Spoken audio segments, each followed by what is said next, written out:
Hello and welcome to Not the Dragon Shed for another soap making video. This is actually the last one I'm doing this year, but it's going to be my November soap making. So I've got my oils in the bowl here. This is my shea butter recipe, and here is about tablespoon, give or take, of charcoal powder. This is activated charcoal, the stuff you use for tooth whitening, not the stuff you use for the barbecue. So I'm just going to give this a quick, really gentle mix, just to kind of break up the lumps a little bit, so that when I put the blender in, it doesn't go woof and cover everything in black powder.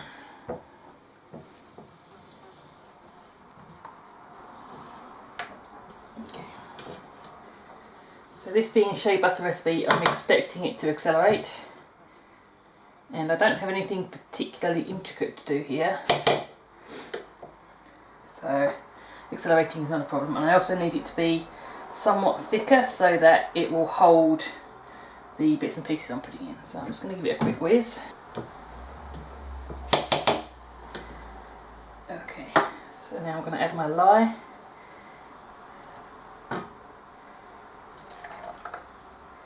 And again, remember, this is shea butter, so it will thicken up quite quickly, and being black, it's going to be a little difficult to see how well it's doing, so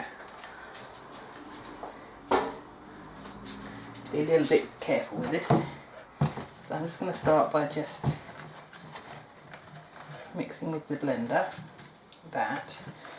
The charcoal itself is going to slightly reduce the reaction anyway, because that's kind of what charcoal does. So here we go. That's pretty good. Now I need to add my fragrance. Ooh.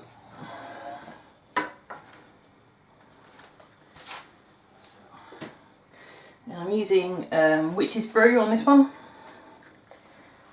because it seems appropriate.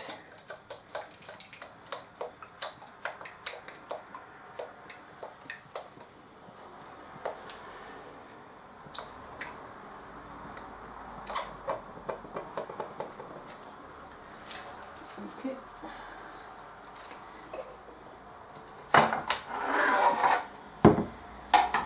Turn that off. I'm going to give this a very, very quick whiz just to get it combined, because again, this is going to cause it to accelerate just a touch.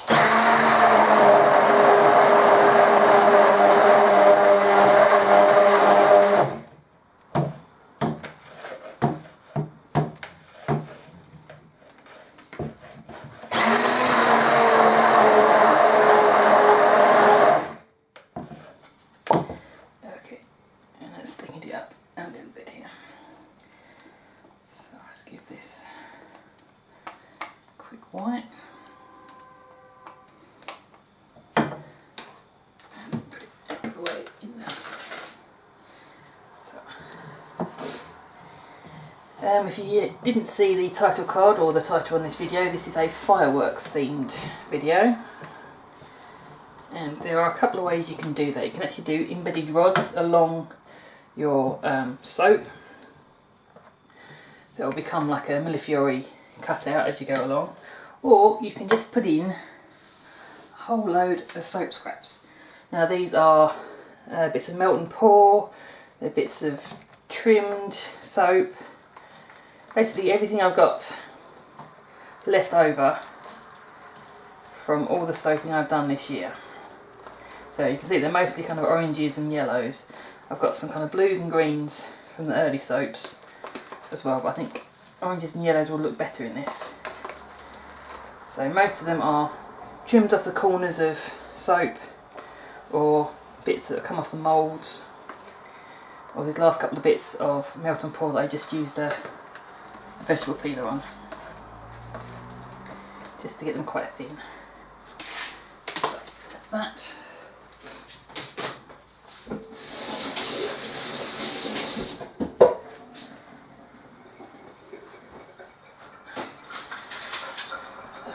I'm just going to fold these in.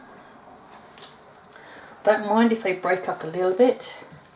That's going to help with the patterning, because it's all going to be completely random. You see they're all nicely covered now, so nothing's going to peek out until I want it to. So, as usual, I'm going to do 2 small bars and then the loaf. So small bars are for my little sets I'm going to be selling at the end of the year, and then the big loaf is for me.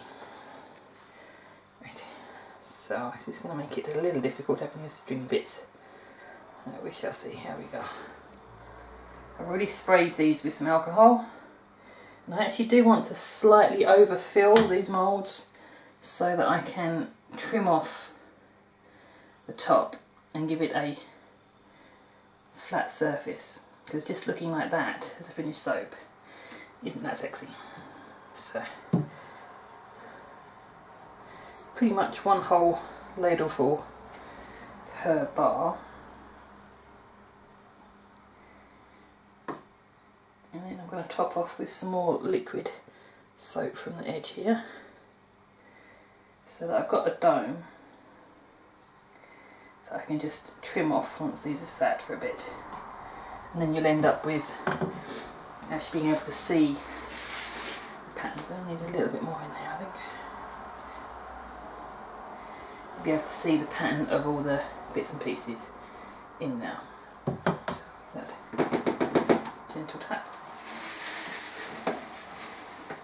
Okay. Got a bit of spillage on the top there. So, for my loaf I'm going to start with the ladle again, just because I've got all these bits and pieces that want to come out wherever they want to come out, so just to kind of sort of control that, I'll ladle in the first couple and I'll just kind of deal with the spaghetti a little bit.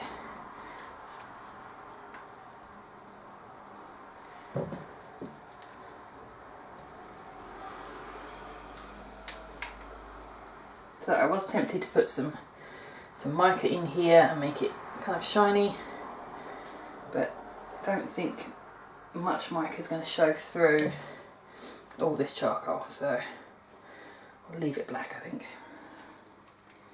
This will be my first opportunity to actually do a really full loaf, because I've added that extra bit of volume in all the trims. Because most of my other loaves only come to about 3/4 the way up this thing. I've got to slightly adapt my recipes in order to get a full size loaf in future. And I'm pushing the mould out as I ladle in, just to try and stop it from bowing round.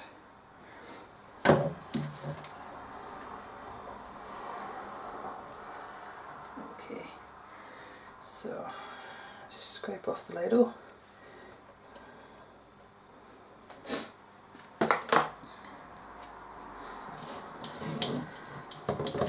To scrape out every last bit of the bowl, or at least as much as possible. A whole load of bits and pieces that came off of the mould and everything else. This was a real messy job to pour, so that's not ideal, but I have plans for another kind of scraps style soap in the future. I've seen people use the scraps to make little planets to go inside the soap, and I think that'll be the next project, but not quite yet. I need to build up some more. So these are my 2 little gift box bars, and I deliberately overfilled them so I would have a decent amount here. You can see, just looking at that side, you're not going to get much in the way of detail on that because it's in the mould. So let's take these off. Obviously keeping all the bits and pieces that come off in this process so that I can actually use them again at some point. You can probably hear it. There is a chap, I think 1 or 2 doors down that way, who appears to be using a chainsaw. He wasn't doing that whilst I was setting up. He's only started in the last 10 minutes or so, which is pleasant, or not. So I'm just going to cut off one side here of this rough edge so I can lay that flat.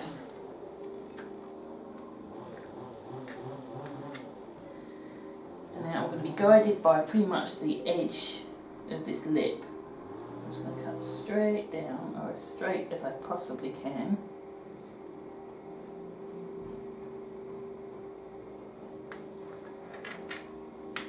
Like that.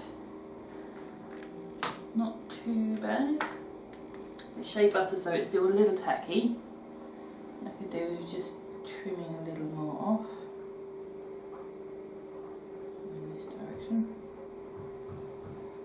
So yeah, you kind of got all the bits and pieces just floating in there. It's not as much of a flare as I was expecting. But I think that's because it's gone into this mould rather than the loaf. I expect the loaf to be have more variation, I suppose. Yeah. So yeah, there's more colour showing in that one. I don't know how well it's going to come out on camera, but it looks better to me. So what I'm going to do is, after these are cured, I will give these a wash across the front, and that will level things out. And hopefully it'll look more even. So now I'm on to my big loaf. I can't remember if that fits. No, it doesn't fit there, so I'm going to have to use the bigger slot. So my first cut. This loaf is actually quite nice and hard, which is because I left it for that much longer. So it should be an easier cut. So I'm just taking maybe a half width of bar off here. So even pressure both sides of the blade all the way down. Okay, let's have a look see. That's more like it. So a nice end bit has got a lot of flares and sparkly bits and kind of odd bits and pieces that show up nicely in the black. I was slightly concerned that the melt and pour wouldn't show through without kind of light coming from the other direction, but that seems to be coming out quite nicely. So I am pleasantly surprised. So, move this forward just a touch. I'm not going to do these as thick as I normally do, because I actually want a couple more than I would normally have. Because I have got more people that want this one than actually wanted the others, so I'm going for a slightly smaller bar.